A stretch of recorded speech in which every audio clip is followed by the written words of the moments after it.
नमस्कार प्यारे बच्चों, आशा करता हूँ आप बहुत अच्छे होंगे। बच्चों, आज के सेशन में हम नवोदय विद्यालय की जो प्रवेश परीक्षा है अर्थात वर्तमान में जेएनएसबीटी के जो फॉर्म निकल चुके हैं उसमें हमारा जो टॉपिक चल रहा था आंकिक योग्यता परीक्षा अर्थात न्यूमेरिकल एप्टीट्यूड टेस्ट, उसमें आज का हमारा टॉपिक रहेगा व्यंजकों का सन्निकटन व सरलीकरण अर्थात approximation and simplification of expression. चलिए सबसे पहले हम समझने की कोशिश करते हैं प्यारे बच्चों कि ये सन्निकटन होता क्या है अर्थात अप्रोक्सीमेशन क्या होता है।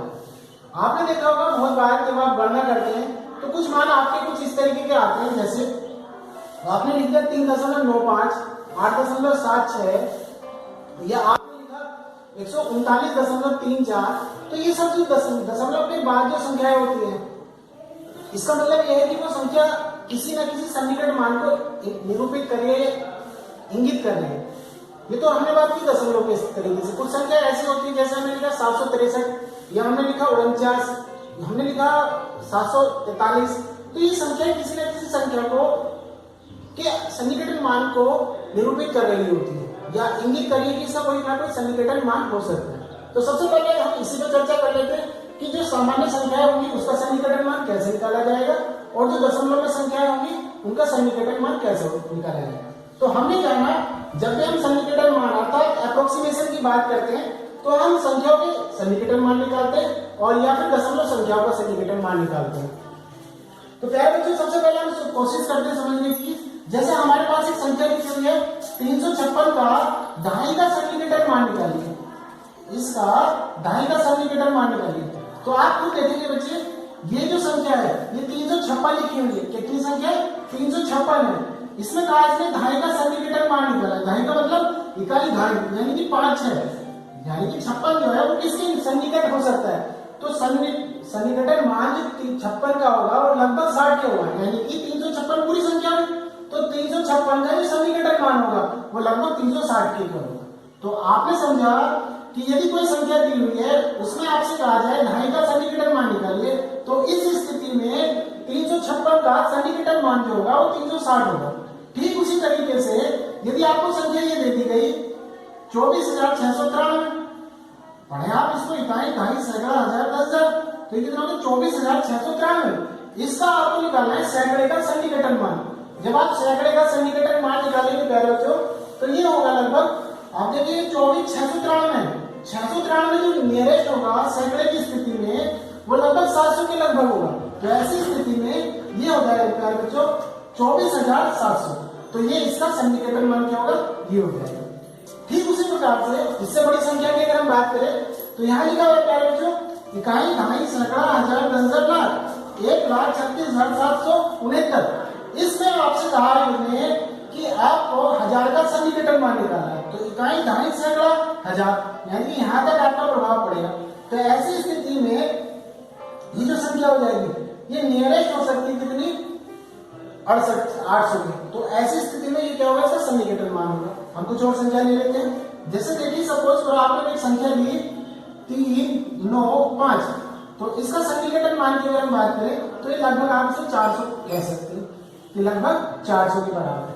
ये हम इसलिए समझ रहे हैं प्यारे बच्चों जब आप आगे कक्षाओं में फिजिक्स अर्थात भौतिक शास्त्र पढ़ेंगे तो हम कुछ गणनाएं ऐसे होती है जैसे जी के मान की अगर हम बात करें तो 9.8 न्यूटन प्रति मीटर के इसके इक्वल होता है। तो ऐसी स्थिति में आप जी को लगभग 10 कह सकते हैं क्योंकि 9.8 वैल्यू हुई उसका सन्निकटन मान कितना होगा? 10 के लगभग हो। तो हमें प्यारे बच्चों ये समझना होता है कि जो भी संख्या होती है उसका हमेशा कोई ना कोई सन्निकटन मान होता है। जैसे हमें और संख्या देखें, हमने लिखा 1357, तो इसको अगर हम कहें इसे लगभग हम 1400 कह सकते हैं। क्या कह सकते हैं? लगभग 1400 कह सकते हैं। लेकिन अगर ये कहना दहाई की स्थिति में तो इसके अनुसार इसकी जो वैल्यू हो जाती है बच्चों वो हो जाती 1360 यानी 1360। ये दहाई के हिसाब से, लेकिन इसकी अप्रोक्सीमेशन वैल्यू लगभग 1400 होगी, लेकिन दहाई के हिसाब से लगभग 1360। तो आपने समझा इस तरीके से संख्याओं का जो सन्निकटन मान निकाला जाता है वो कुछ इस तरीके से निकाला जाता है। आशा करता हूँ ये टॉपिक जो हमने जाना सन्निकटन में संख्याओं का सन्निकटन मान निकाला वो आपको समझ में आएगा। आप खुद से निकाल के देखिएगा। ये आपके पास 1 4 9 5 इसका सन्निकटन मान क्या होगा? तो आप देखेंगे ये लगभग कितना है 1495, तो लगभग आप इसे कह सकते हैं लगभग ये 1500 के लगभग होगा। तो इसका क्या होगा सन्निकटन मान। तो ये तो सामान्य संख्याओं की हमने बात की। अब हम बात करते हैं दशमलव संख्याओं के सन्निकटन मान की, अर्थात 19.7। तो 19.7 जो होगा वो लगभग 20 के होगा, 19.7 लगभग 20 के होगा। तो इसका 19.7 का सन्निकटन मान अर्थात दशमलव संख्या का सन्निकटन मान जो होगा लगभग 20 के होगा। ठीक उसी प्रकार से अगर आपको लिखा जाए 887.68, तो इसके सन्निकटन मान की अगर हम बात करें तो 87 ये लगभग एक पूर्णांक जुड़ जाएगा इसमें। ऐसी स्थिति में 87 प्लस 1 यानी 888 के लगभग हो जाएगा। इस स्थिति में इसका क्या होगा सन्निकटन मान होगा। वही अगर हम इसकी बात करें 935.59 की, तो ये लगभग 936 के बराबर होगा सन्निकटन मान। तो ऐसी स्थिति में आपने देखा इससे जब एक संख्या बढ़ा दी जाती है और उसका क्या बन जाता है सन्निकटन मान बढ़ जाता है। और देखिएगा 16.13 संख्या है।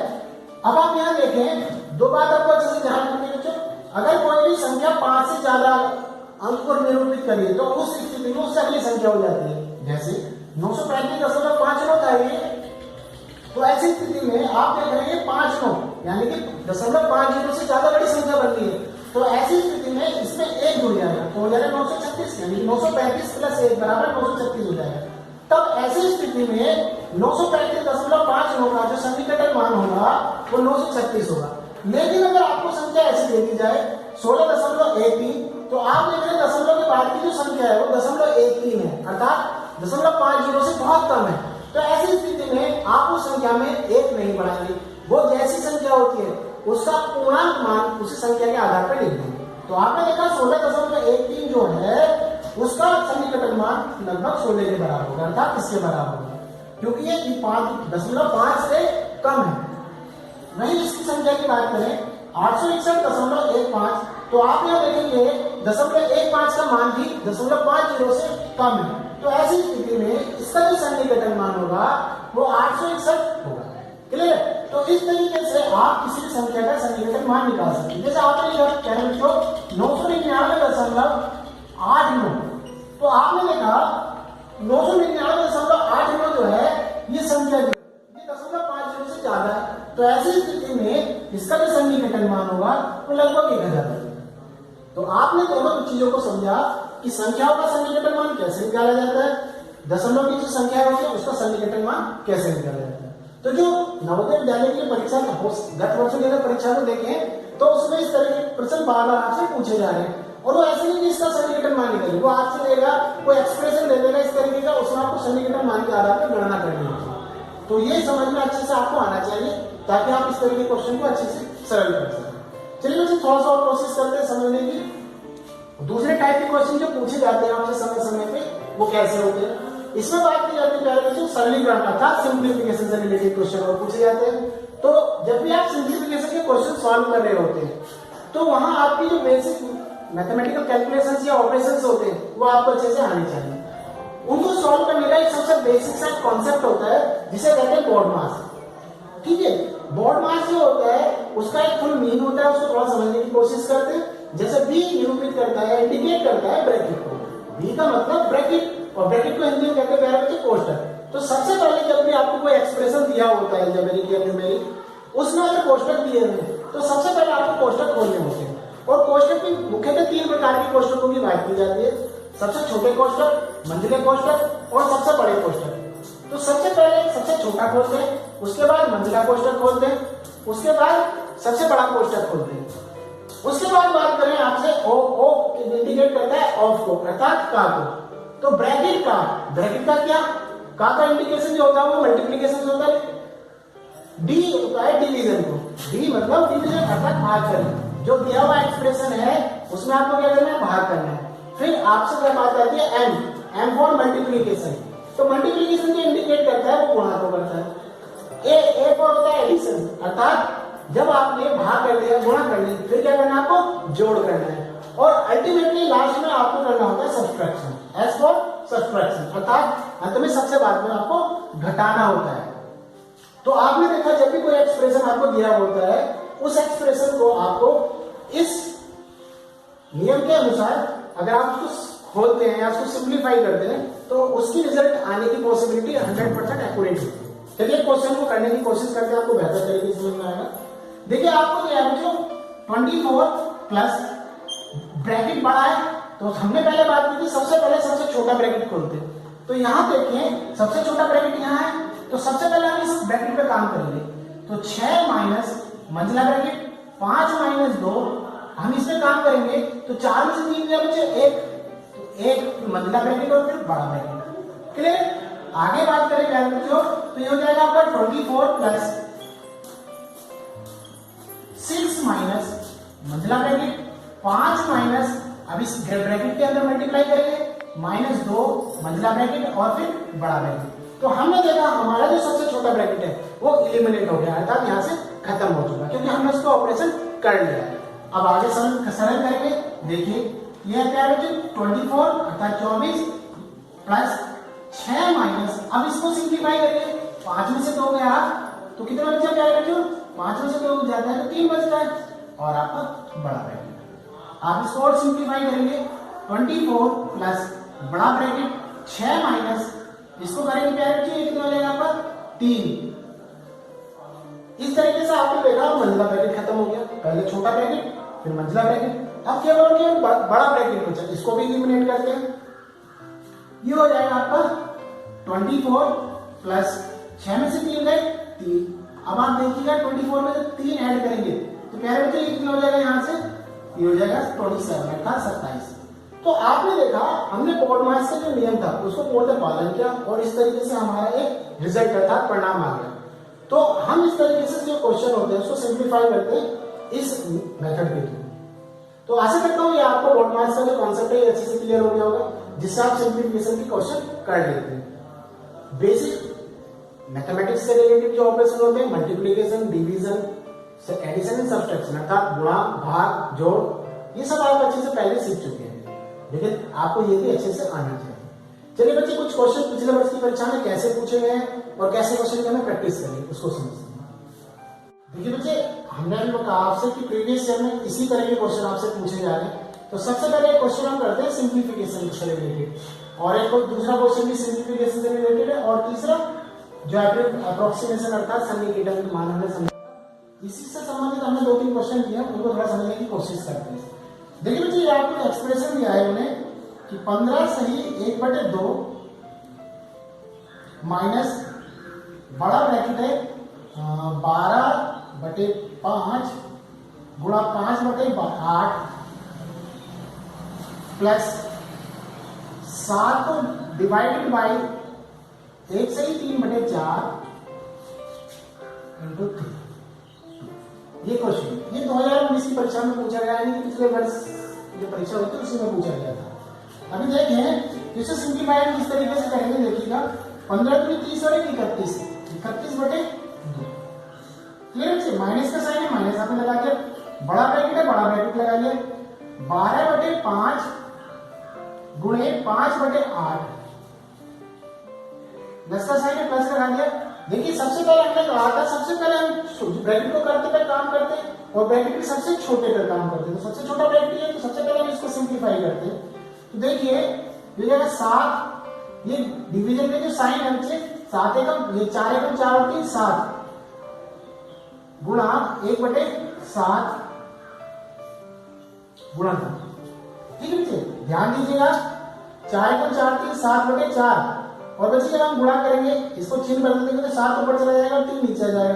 तो ऐसी स्थिति में क्या होगा, 4 एकम 4 और 3 7 7/4, समझ रहे हो, तो कितना हो जाएगा 4/7 हो जाएगा। तो आपने देखा यहां जो सिंप्लीफाई हो सकता है 5 से 5 कैंसिल हो सकता है, 5 काट लिया। आप इधर देखिए 4 के 12 और 4 दूनी 8 हो सकता है। ये ले बच्चे 31/2 माइनस यहां से क्या बचा आपका 3, इधर से क्या बचा 2, यहां साइन है प्लस का प्लस लगा दिया, यहां से मुझे 7 से 7 कैंसिल हो गया, कितना बचा आपका 4 और ये हो गया आपका ब्रैकेट गुणा 2। क्लियर है? तो हमने देखा हमारी सिंप्लीफिकेशन स्थिति यहां तक आई, वो यहां तक आई। अब हमें काम करना है बड़े ब्रैकेट पे, तो जब हम इसे करेंगे तो जाएगा बच्चे 31/2 माइनस ये जाएगा बच्चे आपका 2 चौक 8, 8 3 11 बटे 2। देखिएगा आप एलसीएम ले सकते हैं, 2 एलसीएम आ गया, 2 एकम 2, ऊपर करी 3 आ गया, इधर करेंगे आपका 2 एकम 2 एक 8, तो 8 3 11 बटे 2, ये हो गया आपका 2। ठीक है बच्चे, अब आप इसे देखिए, इससे 2 से 2 कैंसिल हो गया, तो बच्चे कितना हो गया आपका 21 बटे 2 माइनस 11। अब इसे हम करेंगे बच्चे,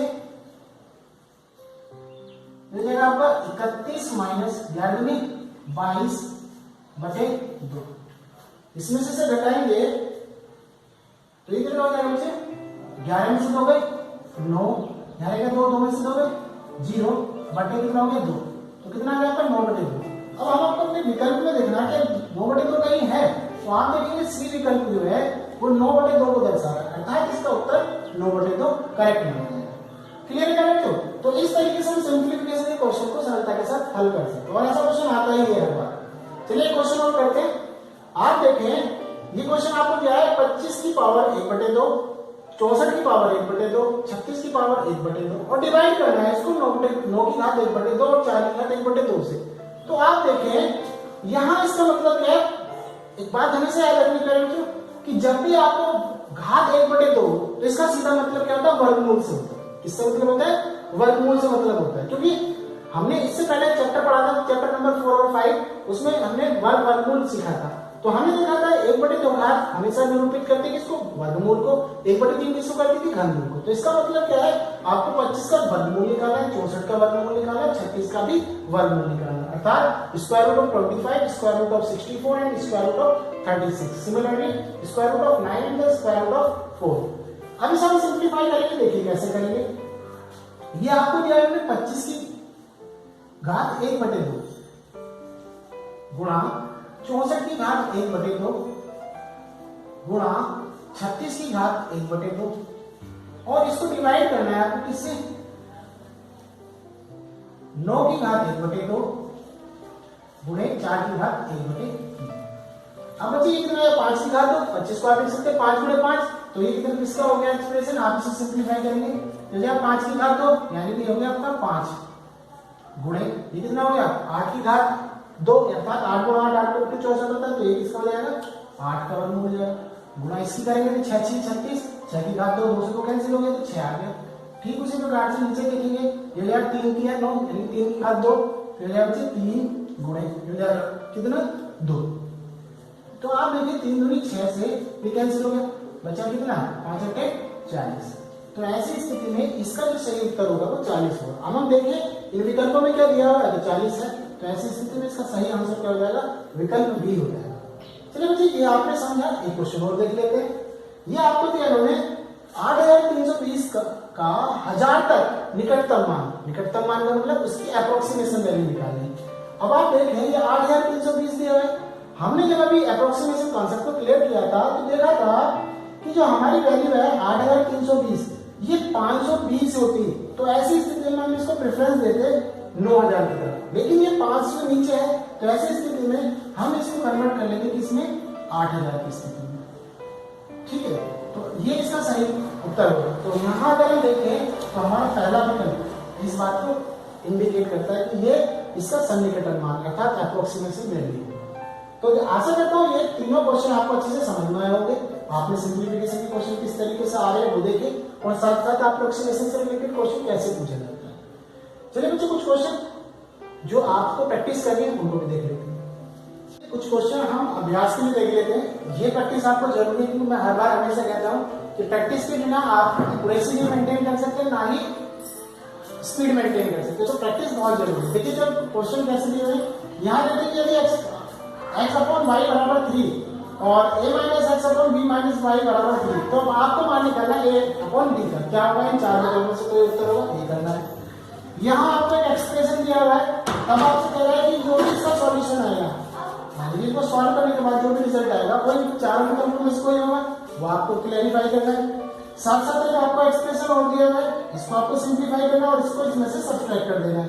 तो जो इसका रिजल्ट आएगा डेसिमल में वो इन चारों विकल्पों में से कोई एक होगा, इसको आपको सिंप्लीफाई करना है। और बच्चों ये भी आपको सिंप्लीफिकेशन से रिलेटेड क्वेश्चन दिया हुआ है जो आपको सॉल्व करना है। यहाँ आप देखें तो ये आपको इससे क्या करना है, भाग करने हैं। अगर आप देखें इस एक्सप्रेशन को इससे डिवाइड करना है तो जो अल्टीमेटली रिजल्ट आएगा इन चार विकल्पों में से एक आएगा वो आपको सॉल्व करना है। और यहाँ पर आपको ये भी जो क्वेश्चन दिया हुआ है ये भी सिंप्लीफिकेशन से रिलेटेड दिया हुआ है। यहाँ आपको इस संख्या से गुणा करना है फिर इसको जोड़ना है, इसकी गुणा करनी है और जोड़ना है। अब इसमें हो सकता है कोई लॉजिक लगे वो आपको इससे अपने ब्रेन से सोचना है। इन चारों विकल्पों में से कोई उत्तर होगा। ठीक उसी प्रकार का एक एक्सप्रेशन ये दिया हुआ है, इसको सिंप्लीफाई करेंगे इन चार विकल्पों में से कोई ना कोई इसका रिजल्ट आएगा। तो ये आपको 6 क्वेश्चन प्रैक्टिस करने हैं, अच्छे से प्रैक्टिस कीजिए। यदि कोई भी क्वेश्चन आपसे नहीं होता है या आप किसी भी बुक से जो आप कर रहे हैं वहां से कोई क्वेश्चन नहीं होता है तो आप हमें कमेंट कर सकते हैं। मिलते हैं बच्चे अगले लेक्चर में, तब तक घर में रहिए, सुरक्षित रहिए।